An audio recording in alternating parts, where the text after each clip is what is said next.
हाँ भाई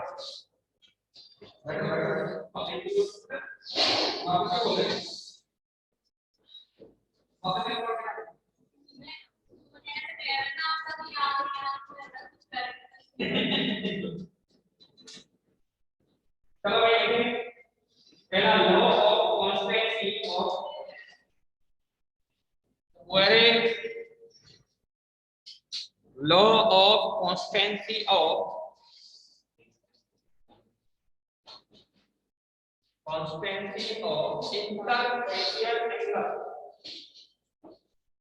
interfacial angle law of constancy of interfacial angle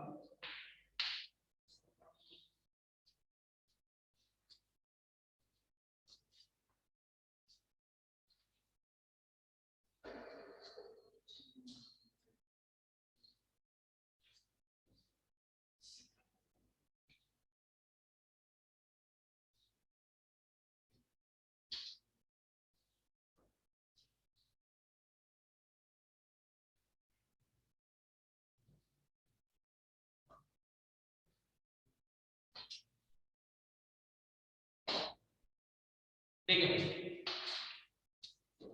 simple सा लॉ है मैंने आपसे कहा कि कोई हमने क्रिस्टल मान लिया कोई भी एक सबस्टेंस हमने ले लिया और उसका हमने क्रिस्टल लिखा एक सबस्टेंस की हम बात कर रहे हैं एक कंपाउंड की हम बात कर रहे हैं तो उसी कंपाउंड को हम कितना भी तोड़ दें और किसी भी फॉर्म में हम उसको काट लें मैंने इस एंगल को इस स्ट्रक्चर को ऐसे बना दिया पता पड़ा ऐसे ना काट के मैंने इसको ऐसे काट दिया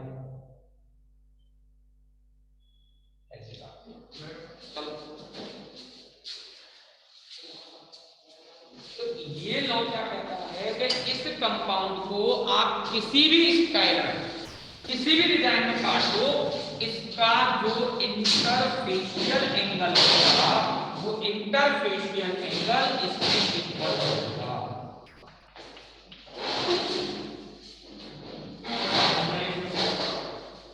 जैसे इन्होंने एक एग्जांपल ले लिया NaCl, हम NaCl का क्रिस्टलाइजेशन करते हैं और क्रिस्टलाइजेशन करें इसको न्यूट्रल मीडियम पानी में करें तो इसकी क्यूबिक स्ट्रक्चर बनता है। लेकिन यदि इसको हमने यूरिया में इसका क्रिस्टलाइजेशन किया, यूरिया के सॉल्यूशन में क्रिस्टलाइजेशन कर लिया तो ये ऑक्टाहेड्रल बन जाता है।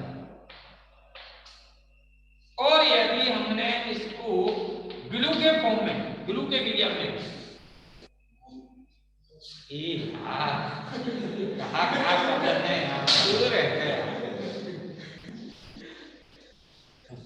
तो ये क्या बन जाता है? ट्री लाइक क्रिस्टल्स बना। आजकल दोस्त ना आयो कसो ये पे ना है भाई, बहुत जल्दी तुमने बोल बोल ग्लू की जगह चलो, ग्लू और गम एक ही बात है। हाँ जी, तो क्या होगा? तीनों ही फॉर्म्स में इनका जो एंगल होगा, एंगल रिमेन्स कांस्टेंट। बात समझ में आई भैया? अब एक चीज ध्यान रखना भैया, आप लोग 2-3 दिन बीच में गैप मत मारना। बीच में गैप भैया मार ले तो आपको समस्या हो जाएगी, आगे का टॉपिक पूरा समझने का है। फिर आप ये क्वेश्चन क्या हो गया इसमें कोई कुछ नहीं कर सकता। कौन से रीजन मानना है? अब आप आगे में मान लो ये लॉ स्टार्ट हो गए इसमें, ठीक है? देखो इसमें हम आज पढ़ रहे हैं इस लॉ को, इसके अगला जो अपना है इंडाइसिस वाला वो भी लॉ हम आज ही पढ़ लेंगे, और सिमेट्री भी कुछ नहीं तो आज हम आज कर लेंगे। उसके बाद थोड़ी सी सिमेट्री, और उसके बाद अपने दो टॉपिक आएंगे, बाइस इंडाइसिस और एक मिलर इंडाइसिस, दोनों इंपॉर्टेंट, ठीक है? इसलिए ध्यान रखना, गलती से भी गलती मत करना, ठीक है? चलो लेकिन क्वेश्चन टॉपिक समझ में आ गया क्या करते हैं? ये जो लॉ है ये किसने प्रपोज किया था? Proposed by steno, steno scientist ने इसको प्रपोज किया था, इसलिए हम इसको स्टेनोज लॉ भी बोलते हैं। इसी का दूसरा नाम क्या हो जाता है? स्टेनोज लॉ। बात समझ में आई भैया? क्लियर है? तो लेकिन according to this law,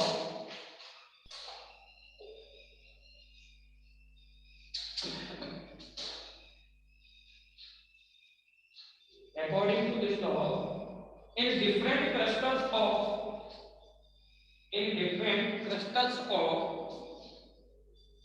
one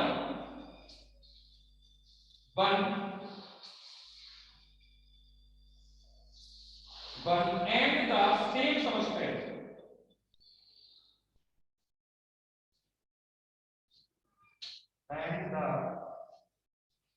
substance,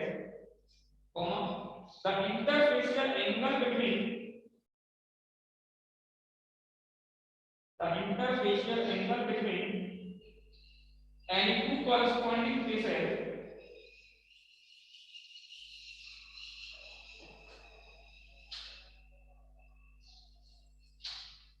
remains same or constant.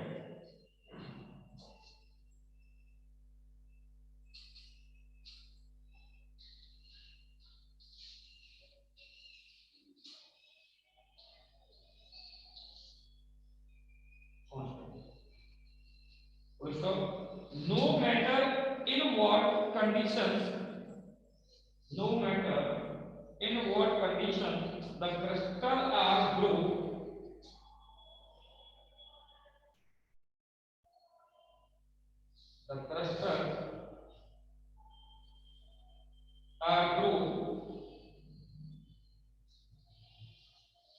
or their shape may appear different, or their shape may appear different.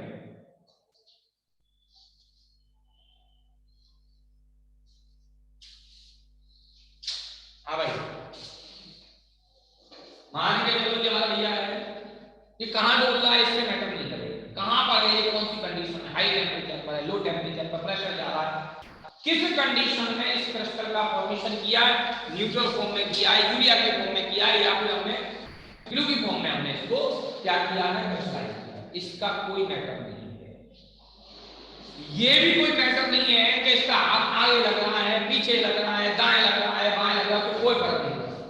यानी कि जैसे ही हमने इनको अलग अलग कंडीशंस में क्रिस्टलाइज किया तो इसके क्यूब्स की स्ट्रक्चर बदल गई। ये भी कोई मेजर नहीं करेगा कि क्रिस्टल बदल गया तो इनके एंगल्स बदल जाए, लेकिन सबस्टेंस एक ही होना चाहिए। ऐसा नहीं यहाँ तो हमने यूरिया मतलब क्या ले लिया, NaCl ले लिया, और दूसरी कंडीशन में आपने KCl ले लिया, तो अलग अलग। यदि सबस्टेंस सेम है, आपसे कहा NaCl को भरतपुर में देंगे और NaCl को अमेरिका में देंगे, तो इंटरफेशियल एंगल सेम है। मतलब समझ में आ गया क्या लिखा है इसमें, कोई प्रॉब्लम कोई? तो पहले तो इसको बना लो और एग्जांपल में इसको, ये मैंने शॉर्ट में लिख दिया है एग्जांपल लैंग्वेज की है, इसको बना लेना इसको।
देखिए बेटा,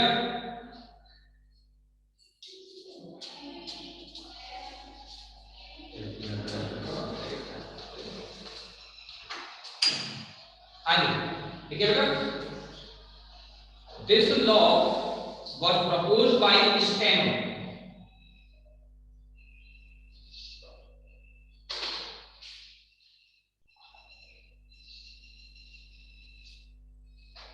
This law was proposed by Steno. Therefore, it is also called Steno's law.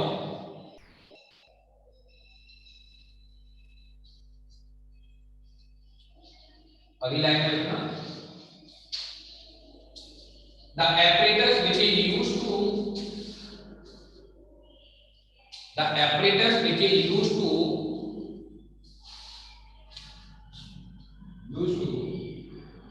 measuring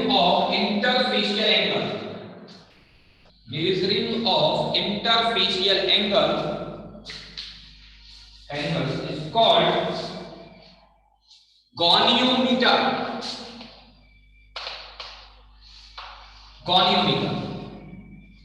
Is called goniometer.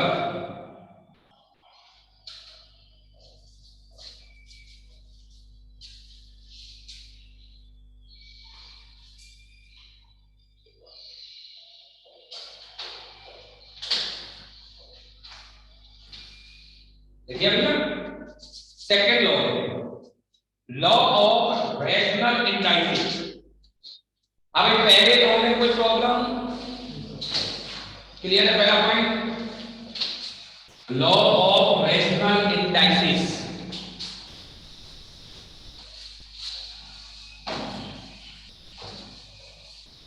Law of rational indices,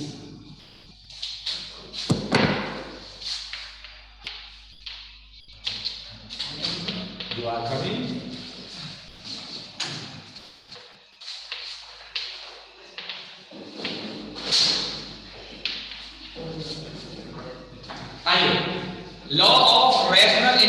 देखो मैं ध्यान दिया इसको, हमने कल क्रिस्टलोग्राफिक एक्सिस पढ़ी, बताई थी ना आपको, शायद याद है? तो कहा याद है साहब, हैं कैसे इतना धक्का दे रहे हैं है भाई? क्या बताया था क्रिस्टलोग्राफिक एक्सिस? कॉपी घूम गई पीछे। क्या कहा था? ये वाई एक्सिस है, ये जेड है और ये एक्स है। हम क्या करते हैं, इसमें किसी जगह पर फिक्स कंडीशन हम ले लेते हैं।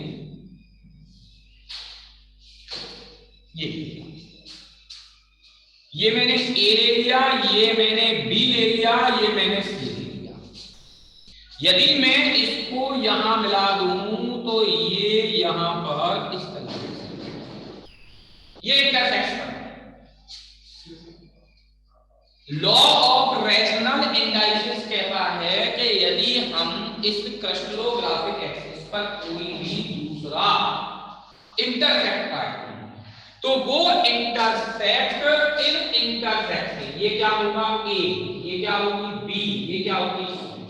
स्मॉल लेटर्स में ये जो होगा ये इनके L L L N times में होंगे, जो कि क्या हो सकते हैं? इंटीजर हो सकती है, इनफिनिटी हो सकती है और इंटीजर फ्रैक्शनल हो सकती है। इंटीजर कोई भी वैल्यू हो सकती है, इनफिनिटी हो सकता है, जीरो नहीं होती, या फिर इंटीजर फ्रैक्शन मतलब 1/2, 1/3 इस तरीके से, बराबर 1/1.5 नहीं होगा, ऐसा नहीं।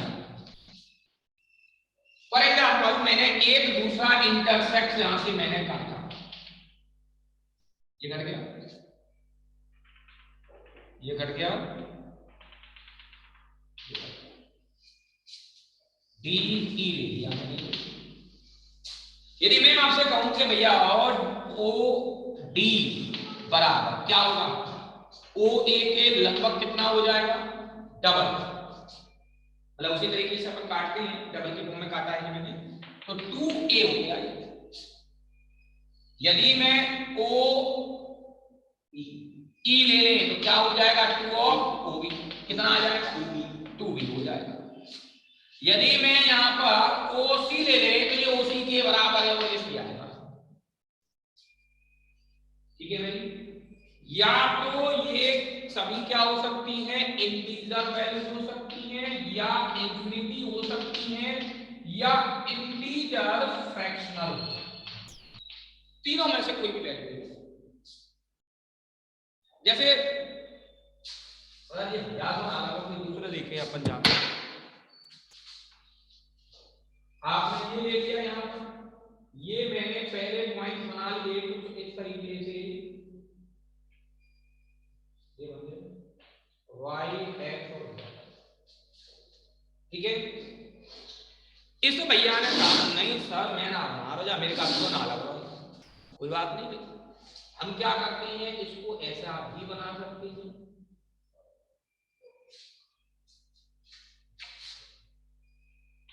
अलग अलग पेनों का यूज करना बढ़िया रहोगे।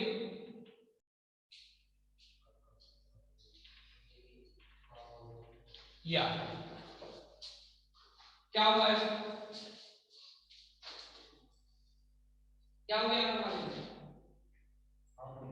हाफ हो गए, यानी कि यहां पर कोई मैं ए बी सी ले ले और यहां पर मैंने डी और यहां पर ई ले लिया, तो ओ डी बराबर हाफ ऑफ ओ ए हो गया,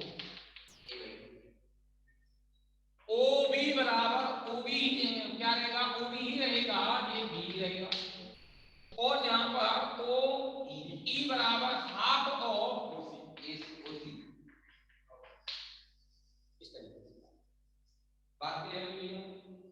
ये कौन सा लॉ है? रैशनल इंडाइसिस, यानी कि इसके अकॉर्डिंग कभी भी कोई भी इंटरसेक्ट बनेंगे, उन इंटरसेक्ट में कभी भी जो फ्रैक्शनल वैल्यू होगी वो डिस्कस करेंगे, इन शॉर्ट एग्जांपल, और ना वो जीरो, दो चीजें नहीं होंगी, जो अपना फ्रैक्शनल होगी वैल्यू वो किसमें होगी? मतलब जो भी अपनी वैल्यू होगी वो तो इंटीजर होगी, या इन्फिनिटी होंगी या फिर इंटीजर फ्रैक्शन होगी। ये तीन वैल्यू में से कोई बोलो भाई, बताओ। क्लियर है पॉइंट? यही चीज हम किसमें पढ़ेंगे? 22 में। यही 22 में आगे चला नहीं था। 22 में केवल क्या कर दिया, इन वैल्यूज को पॉइंट्स में इंडिकेट कर दिया। जैसे कि मैं इसको, इस वाले इंटरसेक्ट को क्या लिख सकता हूं, 2 2 1, ये लिख दिया। वो ऐसे लिख दिया। समझ में आ गई? वो आपको कहेगा कि ऐसा कोई आपको इंटरसेक्ट बनाइए, उसमें आपको बनाने हैं, या तो मैं वैल्यू से वैल्यू निकाल लिया, वहां आपको इस तरीके से बनाना है। ठीक है, चलो देखते हैं। देखो भाई, according to this,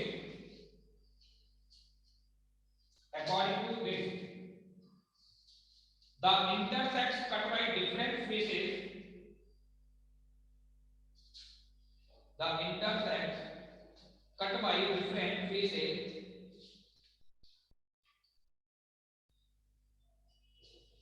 of a crystal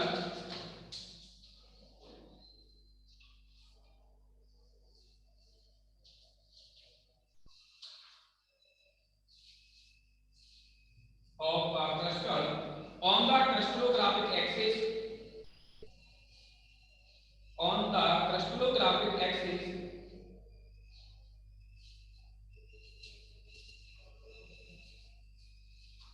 are either infinity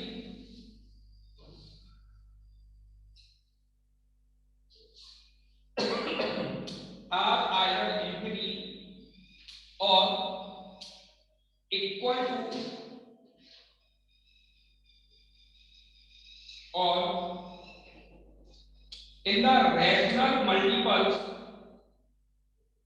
equal to or in the rational multiples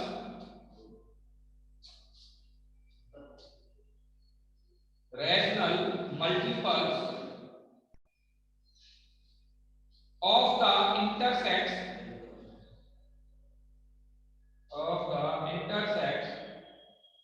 cut by a unit phase,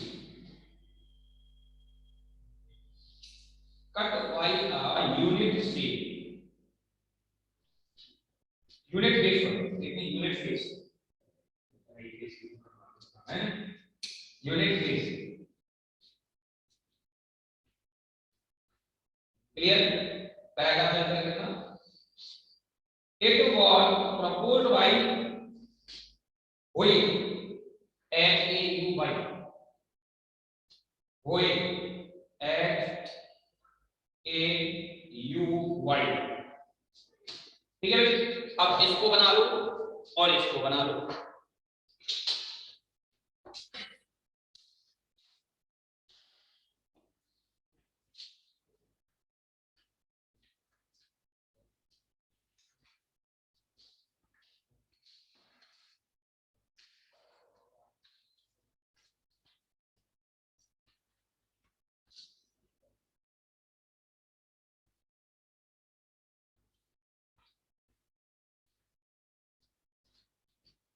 अब एक बात बताएं, इन्फिनिटी कब होगा भैया? हाँ भाई बोलना, इन्फिनिटी कब होगा? टच नहीं करेगी, यानी कि देखो ये लाइन इसके लिए है, ये लाइन इसके लिए है और ये लाइन इसके लिए है। यदि ये लाइन इसके पैरेलल हो जाए यूं, तो ये क्या कहलाएगा? इन्फिनिटी कहलाएगा। समझ में आ गई यहां पर? इन्फिनिटी केवल तभी पॉसिबल है जब कोई किसी एक्सिस के रेस्पेक्ट में पैरेलल हो।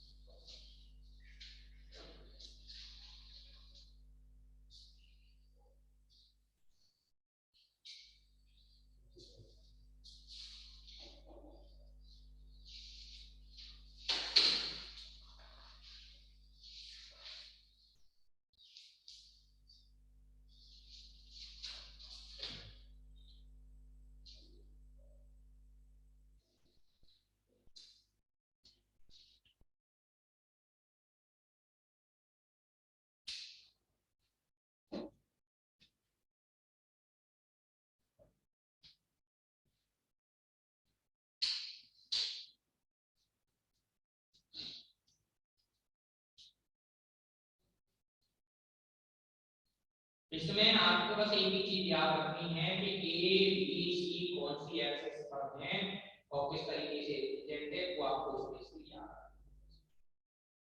ठीक है,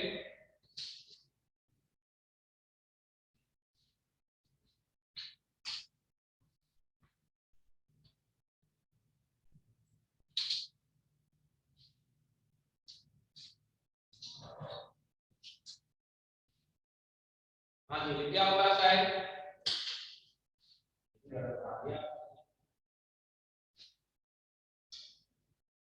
यहाँ हमने इसको इस पर मिला रखा है। अब आपने इसको बनाया है, कोई बात नहीं, रुको एक मिनट, आप इसको यहाँ पर हाफ कर देना, ठीक है, और इसको एक नंबर नाम दे देना एफ। तो ओ एफ बराबर हाफ ऑफ ओ बी का।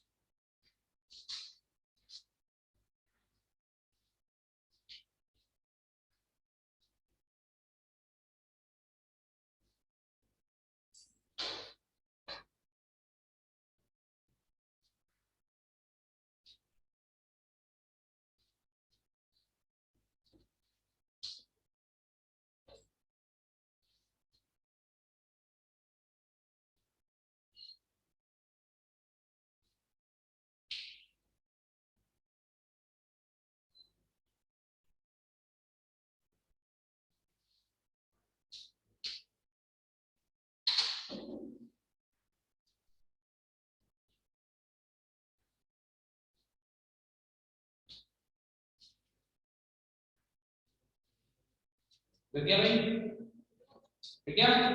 नेक्स्ट स्टडी का है सिमेट्री इन क्लस्टर्स।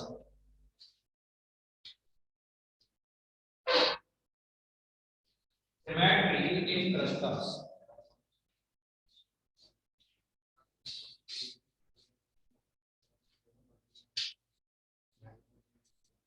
लाओ बिठाओ मान जाए तो मत। हाँ भाई, सिमेट्री इन क्लस्टर्स, हम यहाँ पर क्यू की बात कर रहे हैं जनरली हम, क्योंकि हमारे कोर्स में क्यू की बात हो रही है। तो सिमेट्री हम दो तरीके से यहाँ पर मान सकते हैं, प्लेन ऑफ सिमेट्री, सॉरी तीन तरीके से, एक्सिस ऑफ सिमेट्री और सेंटर ऑफ। ये मैं केवल आइडिया दे रहे, कल पर से उसके डायग्राम्स बनाएंगे ऊपर बीच में, उससे आपको और बेटर से समझ में आ जाएगा क्या है क्या नहीं। देखो यहाँ यदि हम बात करें प्लेन ऑफ सिमेट्री, क्या होगा, जहां से हम किसी भी क्रिस्टल को दो पार्ट में काटें और दोनों पार्ट एक दूसरे की मिरर इमेज बनता है, उसको क्या बोलते हैं, plane of symmetry. Plane of symmetry दो तरीके की होती है, रेक्टेंगुलर और diagonal. Rectangular plane of symmetry या diagonal plane of symmetry. Axis तीन टाइप की होगी, two fold axis of symmetry, three fold axis of symmetry और four fold axis of symmetry. Fold का मतलब है, एक्सिस का मतलब होता है, मैंने ये ले लिया, इसमें जहां से मैंने बीच में क्या डाल दिया, एक पॉइंट वाला एक्सिस और इसको मैं घुमाऊं तो ये कितनी बार अपनी स्ट्रक्चर को रिपीट करेगा। यदि दो बार कर रहा है तो टू फोल्ड, तीन बार कर रहा है तो थ्री फोल्ड और फोर बार कर रहा है तो फोर। सर इसके ऊपर डिपेंड करेगा कितनी फोर्स हो रहा है, नहीं फोर्स पर नहीं करता, कहां से आप इसमें एक्सेस बना रहे हो, एक क्यूब में आप किसको एक्सेस बना रहे हो उसके ऊपर। बीच में से बनाएंगे तो बीच में से कहां से, क्यूब में बीच में कहां से, तीन चीजें हैं अपने पास में, कॉर्नर, फेस, एज। अब कहां से बनाना है, फेस से बनाएंगे, फेस से बनाएंगे तो वो अपनी कंडीशंस को, कितने फेस हो गया, छह फेस, फेस से बनाते हैं तो हम उसको बोलते हैं फोर फोल्ड एक्सिस। वो चार बार अपनी स्ट्रक्चर को रिपीट करता है। यदि कॉर्नर से बनाते हैं तो वो तीन बार रिपीट करता है, और एज से बनाते हैं। ये कहां से बनेगा? एज से। ये कहां से बनेगा? कॉर्नर से। और ये कहां से बनेगा? फेस से। एजेस कितने होते हैं? 12। दो एजेस को मिला करके हम क्या बनाएंगे? एक्सिस बनाएंगे। ये वाला है और ये वाला है। ऐसा नहीं ये और ये लेते ना, एक ये और एक ये, दोनों के बीच में लगा दीजिए। ठीक है, कितने हो जाएंगे? 12 है तो 6, कॉर्नर 8 है तो 4, फेस 6 है तो 3। सेंटर ऑफ सिमेट्री एक ही होता है, एक से ज्यादा नहीं। सेंटर ऑफ सिमेट्री बीच और बीच वाला पॉइंट, जहां से न्यू जाए चाहे न्यू जाए चाहे न्यू जाए चाहे न्यू जाए चाहे ऊपर जाकर नीचे जाते हैं, शेप है। सेम डिस्टेंस पर फेस मिलना चाहिए, तो वो केवल एक ही। रेक्टेंगुलर यदि अपन देखें तो 3 होती हैं, डायगोनल 6 होती हैं, और टोटल काउंट कर ले तो टोटल 23 हो जाता है। कितने हो? तो यदि आपसे पूछा जाए किसी क्यूब में कितनी सिमेट्री होती है, एलिमेंट ऑफ सिमेट्री कितनी होती है? टोटल 23 एलिमेंट ऑफ सिमेट्री होते हैं, जिनमें से 3 rectangular, 6 diagonal plane of symmetry में, एक्सिस में 2 फोल्ड 3 फोल्ड 4 फोल्ड की फॉर्म में 6 4 3 और सेंटर पर। ठीक है भाई, तो एक बार तो इसको आप बना लो जिससे आपको क्या थोड़ा सा आइडिया है।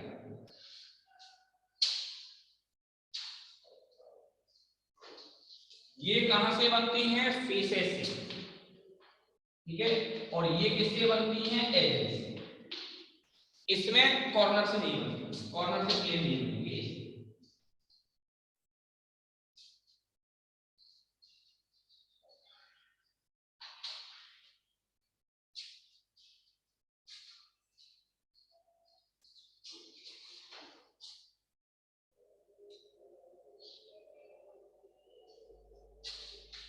ये एक आपको थोड़ा सा आपको आइडिया दे दिया है कि यहां पर क्यूब के अंदर सिमेट्री क्या है। अब इनके बारे में पढ़ना।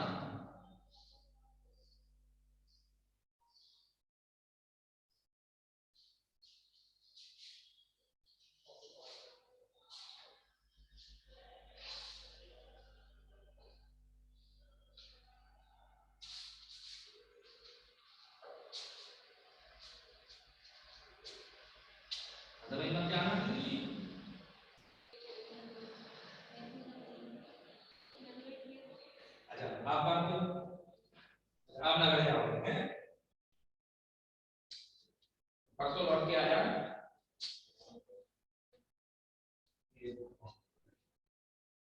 तब तक वो तो एक चैप्टर ही खत्म हो जाए शायद।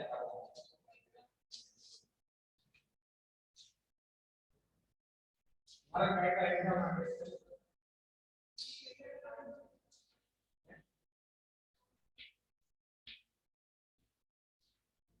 यस करना चाह रही है, यस करना चाह रही है मुझे।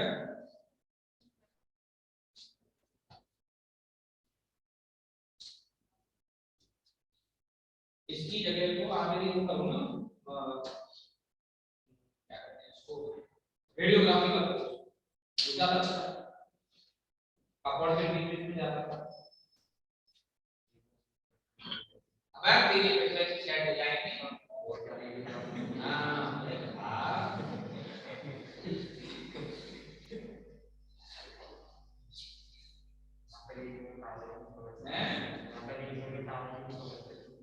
तेरे नाम तो पकड़ रहे हैं, तेरे नाम तो पकड़ रहे हैं, देखो चल रहा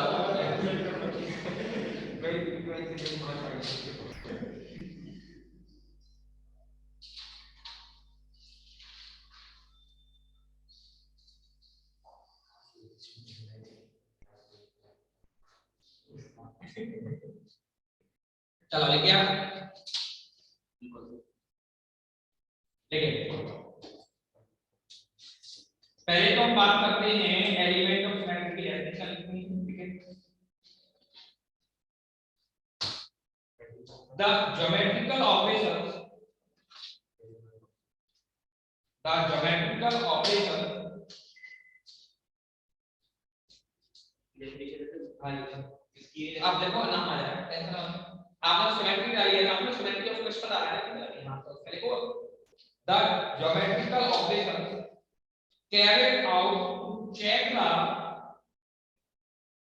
carried out to check the symmetry of a crystal, check the symmetry of a crystal are known as elements of symmetry, are known as element of symmetry.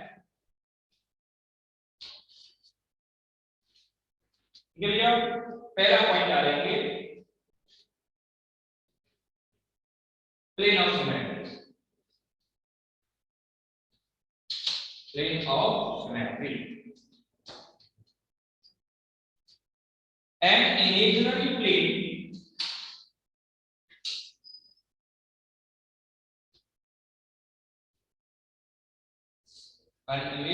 plane through the crystal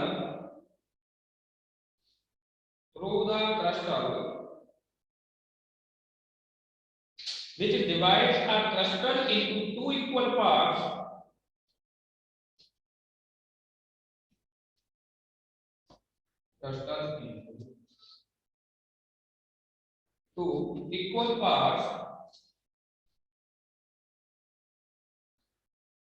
such that they are mirror image of one angular,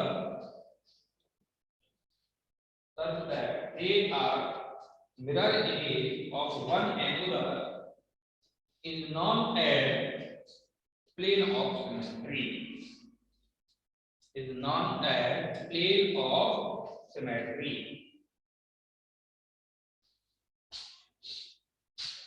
हाँ जी, मैंने इसमें ई ले लिया, इसको मैंने दो part में divide कर दिया, कहां से, यहां से। मैंने ये एम ले लिया, इसको मैंने दो पार्ट में डिवाइड कर दिया, ये बन गया,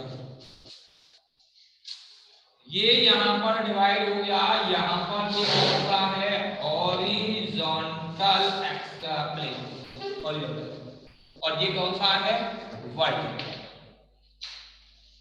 ठीक है, देख लो इसको,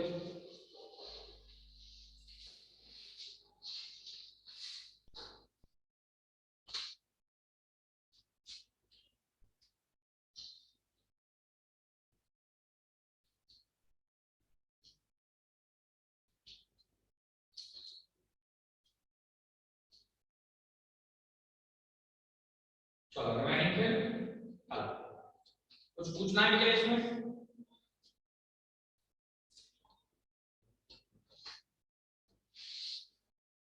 पूछना है क्या?